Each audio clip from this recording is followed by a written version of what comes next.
औज़ुबिल्लाहिमिनश्शैतानिर्रजीम बिस्मिल्लाहिर्रहमानिर्रहीम। कल हम लोगों ने चैप्टर इंथैल्पी थर्मोकेमिस्ट्री का हाफ चैप्टर किया था, तो आज हम नेक्स्ट जो है वो हाफ चैप्टर की तरफ जाएंगे, फर्स्ट ईयर का चैप्टर थर्मोकेमिस्ट्री। तो कल हम लोगों ने फर्स्ट लॉ ऑफ थर्मोडायनेमिक्स तक पढ़ा था। यकीनन आप लोग को समझ आ गया होगा। अगर उसमें कोई भी आप लोग को इशू है, कोई प्रॉब्लम है, तो आप लोग कमेंट में बता सकते हैं ताकि वो प्रॉब्लम जो है वो सॉल्व की जाए। और आज हम जो नेक्स्ट हाफ चैप्टर है उसकी तरफ चलते हैं। सबसे पहले इंथैल्पीज़ की डेफिनेशंस के बारे में पढ़ते हैं कि कौन कौन सी इंथैल्पी के यहाँ पे डेफिनेशन है। 5 टाइप ऑफ इंथैल्पीज़ हैं। एक सबसे पहले आ गई इंथैल्पी ऑफ फॉर्मेशन के नाम से पता चल रहा है कि कोई चीज़ आपके पास जब बनेगी तो जो हीट इवॉल्व या एब्जॉर्ब होगी। ठीक है, सब डेफिनेशन में आपने सबसे स्टार्ट में ये लिखना है कि जब heat absorb and evolve when 1 mole of substance is form. इसमें कोई भी सब्सटेंस बनेगा तो जब हीट इवॉल्व या एब्जॉर्ब होगी at STP standard temperature pressure पे, तो उसको हम कहते हैं इंथैल्पी ऑफ फॉर्मेशन, जैसे कार्बन डाइऑक्साइड का बनना। उसके बाद इंथैल्पी ऑफ AT के नाम से पता चल रहा है एटमाइजेशन। एटमाइजेशन का मतलब क्या है कि कोई एटम बन रहा है, उस एटम बनने के दौरान जो हीट एब्जॉर्ब या इवॉल्व हो रही है तो उसको आप कहते हो ΔHAT, enthalpy of atomization standard temperature पे। ठीक है, ΔHN, एन के नाम से आप लोग को पता चल रहा होगा कि ये क्या है, न्यूट्रलाइजेशन। और न्यूट्रलाइजेशन कौन सा रिएक्शन होता है? न्यूट्रलाइजेशन रिएक्शन वो रिएक्शन होता है जिसमें एसिड और बेस आपस में मिल के वाटर बनाते हैं और साथ में नमक बनाते हैं तो न्यूट्रल हो जाते हैं। आपको पता है एसिड हमेशा हाइड्रोजन आयन देता है, बेस हमेशा OH आयन देता है। ये एसिड है, ये H आयन देगा, ये बेस है, OH आयन देगा। ये आपस में दोनों जब मिलेंगे, दोनों के 1 मोल, तो जो इनके नतीजे में वाटर बनेगा उस दौरान जो हीट इवॉल्व होगी या एब्जॉर्ब होगी उसको हम कहते हैं इंथैल्पी ऑफ न्यूट्रलाइजेशन। उसके बाद नेक्स्ट आ गया C फॉर कंबस्टन। कंबस्टन का मतलब होता है जलना, तो ΔHC इंथैल्पी ऑफ कंबस्टन आ गया। इंथैल्पी ऑफ कंबस्टन में आप लोग को बताया गया है कि जब 1 mole of substance is completely burn in excess of oxygen, कि ऑक्सीजन की मौजूदगी में जब कोई भी सब्सटेंस कम्प्लीटली बर्न होगा तो उसको हम कहते हैं इंथैल्पी ऑफ कंबस्टन। जैसे कार्बन डाइऑक्साइड का बनना हो गया, ऑक्सीजन जब भी आपके पास मौजूद होगी तो जो मतलब से उस दौरान रिएक्शन होगा। फिर आपके आ गया ΔHS। एस मीन आपके पास क्या चीज़ आ गई, सोल्यूशन की फॉर्मेशन, कि कोई भी सब सोल्यूशन बनेगा तो हीट एब्जॉर्ब या इवॉल्व होगी।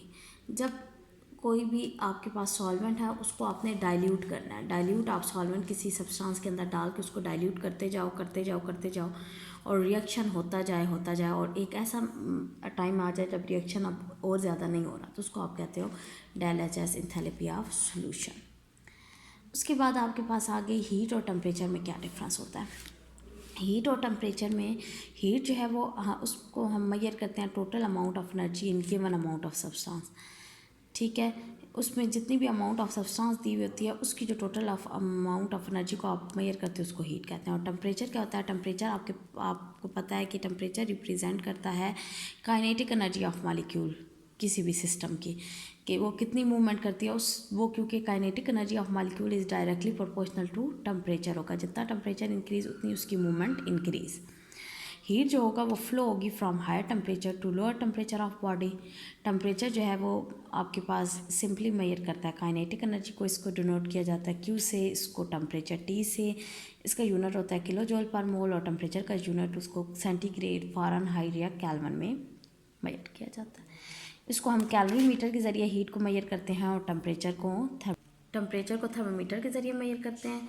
और हीट को कैलकुलेट करने के लिए फार्मूला है हमारे पास Q = M × S × ΔT, और टेम्परेचर को आप इस तरह से मेजर करके ΔT = Q / M × S। Formula वही चीज़ आ जाती है, Q का फार्मूला वही आ गया, ΔT उधर ही रहेगा, MS / Q।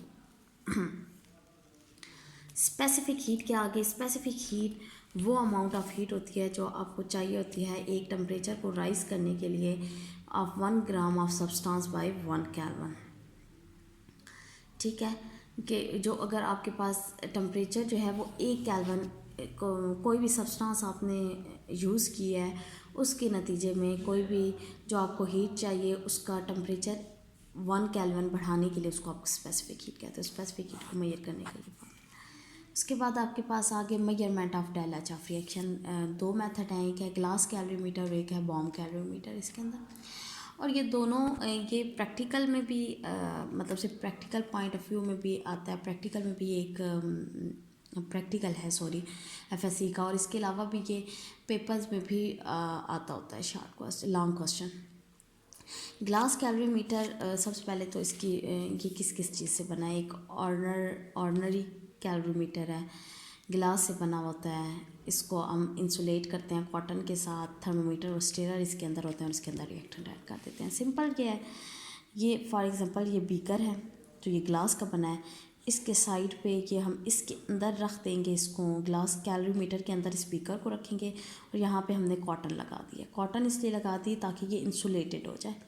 इसके अंदर स्टेरर भी है, थर्मामीटर भी है, ठीक है। और इसके अंदर हमने सोल्यूशन डाल दिया HCl का और NaOH का। जैसे ही आपने सोल्यूशन इसके अंदर डाला तो रिएक्शन होगा, रिएक्शन होने से हीट इवॉल्व होगी या फिर एब्जॉर्ब होगी। जैसे हीट इवॉल्व या एब्जॉर्ब होगी तो ये जो सिस्टम होगा या तो ठंडा हो जाएगा या गर्म हो जाएगा। तो आपने एक तो पहले टेम्परेचर नोट कर लिया और फिर जब आप जैसे ही रिएक्शन स्टार्ट हुआ तो क्योंकि थर्मोमीटर यहाँ पे मौजूद है, ये थर्मोमीटर जो है वो टेम्परेचर इंक्रीज़ करेगा, ये डिक्रीज़ करेगा, आपने वो टेम्परेचर भी रिकॉर्ड कर लेना है, ठीक है। हीट जो इवॉल्व हो रही है, एब्जॉर्ब हो रही है, वो सारी आपके पास रिकॉर्ड हो जाएगी। रिकॉर्ड होने के बाद आपने क्या करना है, इसको फार्मूले में पुट कर देना, ठीक है। रिएक्शन होगा, उससे हीट इवॉल्व होगी या एब्जॉर्ब होगी, सिस्टम या तो वार्म होगा या कूल होगा। आपने टेम्परेचर को रिकॉर्ड किया, क्यू को रिकॉर्ड किया, ठीक है। क्यू फिर आपके पास खुद ही हीट आपको पता चल जाएगी। अगर रिएक्शन एक्सोथर्मिक होगा तो टेम्परेचर जो है वो कैलोरीमीटर का इंक्रीज़ हो जाएगा। अगर एंडोथर्मिक रिएक्शन होगा तो टेम्परेचर ड्रॉप हो जाएगा, यानी थर्मोमीटर से आपको पता चल जाएगा।